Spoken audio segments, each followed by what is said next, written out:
Hey guys, I'm Ryan Drapella, and this Desktop CNC made me over $500,000 in a 2-year span while I was in college. So in today's video, I wanted to kind of show you what got me to buy the CNC in the first place, what I made, where I sold it at, and the questions that I asked myself that really shifted my thinking and shifted my mindset and allowed me to go from $0, really pretty much $0, to that $500,000 in that 2-year span.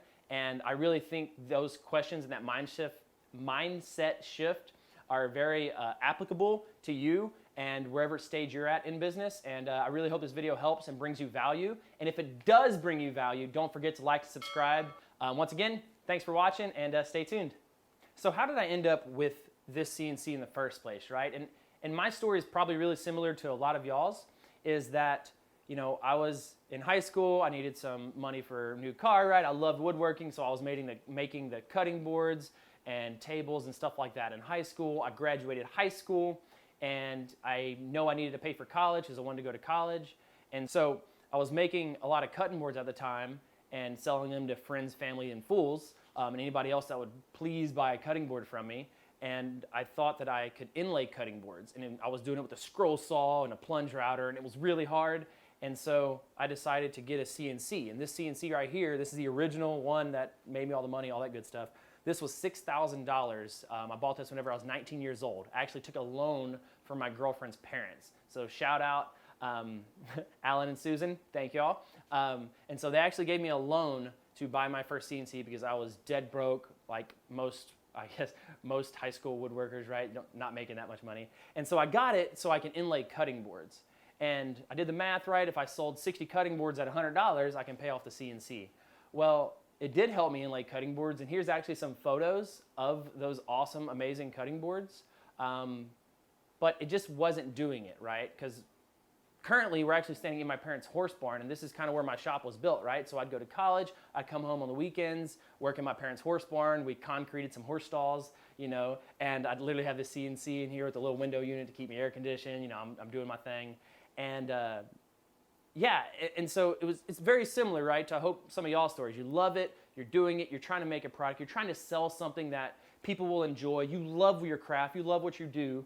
And then it came to a point where I realized, like, hey, I'm not going to make enough money to pay myself through college making this stuff. Like, I have to work 100 hours a week to be able to afford all this. I had rent, I had tuition, all that stuff. And so I was crying one night. In the middle of the night, it's like 4:30 in the morning because I'd work until 4:30 in the morning, wake up at 6, do that 3 days a week, and I'd drive 2 hours back to college, all that crazy stuff. And I'm bawling my eyes out, crying, looking at the computer, and knowing, like, what can I make with this machine? Like, what can I possibly do? Because I'm tired of it. Like, I lost my passion for woodworking. I'm burnt out. Nobody else is making money that I know in woodworking, and so I'm just finished, right? And I was super sleep deprived, and all of a sudden this idea hit me, like, hey, why don't I make this one thing? And I'll tell you about that in a minute, right? Why don't I make this one thing? And why that idea hit me is because I started asking myself some questions that really helped me kind of shift my mind. And this was like one of the first questions was, if I wanted to make $100,000 to help me pay for college, I started dividing out how many hours I'd have to work. And it was like, well, I can't make $100 an hour doing what I'm doing, right? So I need help. And I need somebody else to come in. I pay them, and I make a little bit of profit off of them, right? And so it's like, what can I make that I can hire one person for to come in and help me make? And so that was a little mental shift, right? And so I designed this product, and I got it out there, and it didn't really take off at first. And I'm like, why isn't it taking off, right? And so the second big question that I asked myself is, whenever you have a CNC and you don't know, like, what to charge, everybody says, like, how much do you charge or how much to charge an hour and all that stuff. One of the big things is, like, yeah, you can do all the math and figure out that you need to charge $40 an hour for a CNC, or 20 or 100, whatever it is. But what if you reverse engineer that? So this was like a big epiphany I had. Like, what if you reverse engineer that and go, what can I make where I can charge $200 an hour for my time on the CNC? And so it gets you thinking where it's not like I'm gonna make this product charge so much an hour for this, and so I'm gonna make a tray or a trinket or whatever and charge $20 because it takes my CNC half an hour to make, right? The mindset shift was like, what can I do with this machine that I can charge up to $200 an hour or $150 an hour, whatever that number is to you, right? Because that's what I needed to make in order to pay for college.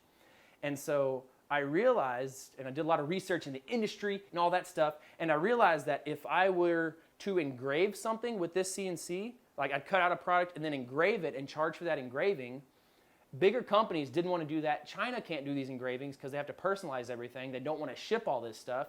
And so I decided to start engraving people's names and initials on there. And now you may say like, oh, duh, Ryan, that's like, that's pretty simple. But think about it in this context.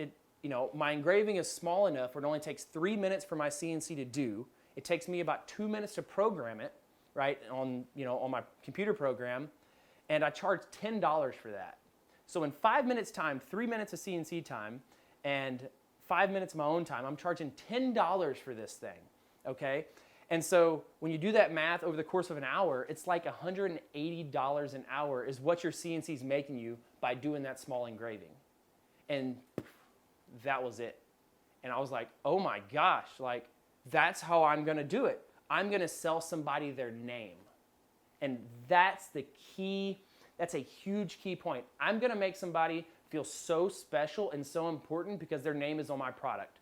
So now, let's say you make a tray and it's worth 20, you put somebody's name on it and it's worth really 30 with their name on it.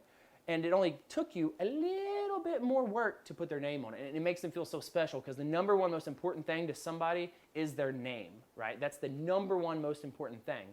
And so, long story short, I put it on Etsy because this is, I guess, another question I asked myself.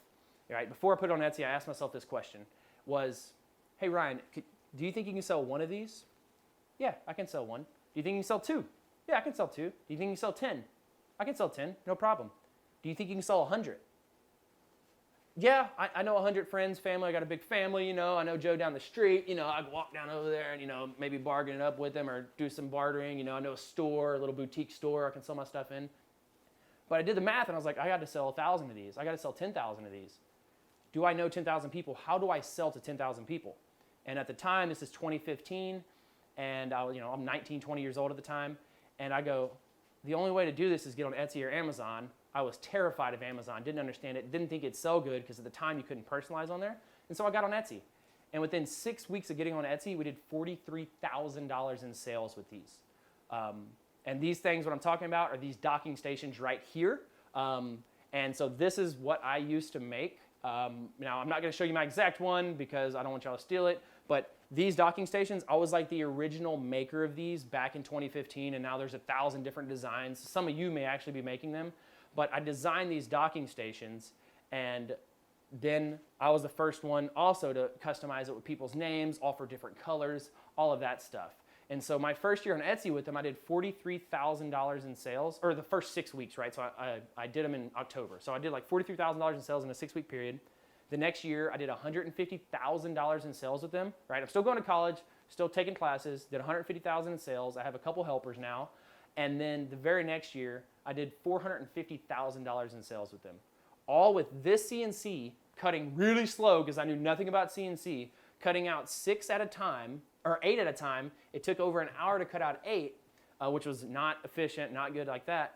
But then I'd personalize them, and that personalization is what allowed me to charge that extra $10 and all that stuff. So by the time I graduated college in a 3-year span, so in 2 years I did over $500,000 with this machine. Over a 4-year span, by the time I graduated college, we did over $1 million in sales with just that docking station.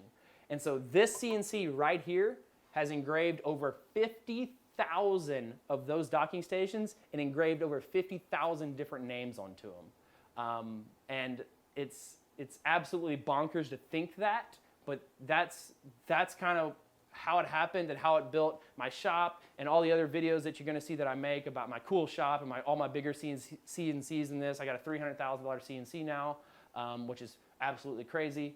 I got 5 other ones as well. So those little tiny shifts from asking myself, like, how can I have somebody else do this instead of me, because I can't possibly make enough money, or I'm a contractor then, right? I can't possibly make enough money myself to be able to produce enough to make a living wage, right? Or to make a living salary, okay?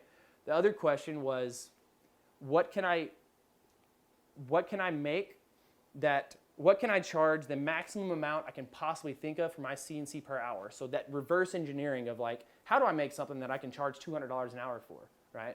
Or how do I make something I can charge $500 an hour for? And start high, right? And then just kind of try to work your way through it, and eventually you hit a point in a product where you can charge that really high rate for your CNC time, and then you blow everything else out of the water because you reverse engineered it, right?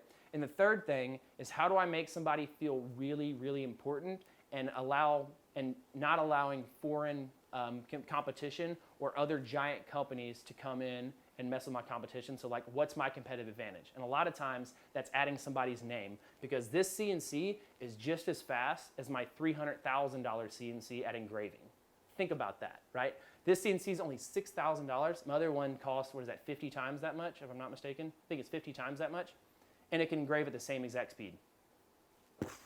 Okay? So I hope this helped. I hope you got a lot of value from this. If you did, please give us a like, subscribe to the channel, and I'm going to come out with a lot more content that's going to help you grow your CNC business. And once again, I know the story's a little convoluted, but I hope it helped. Thanks, guys.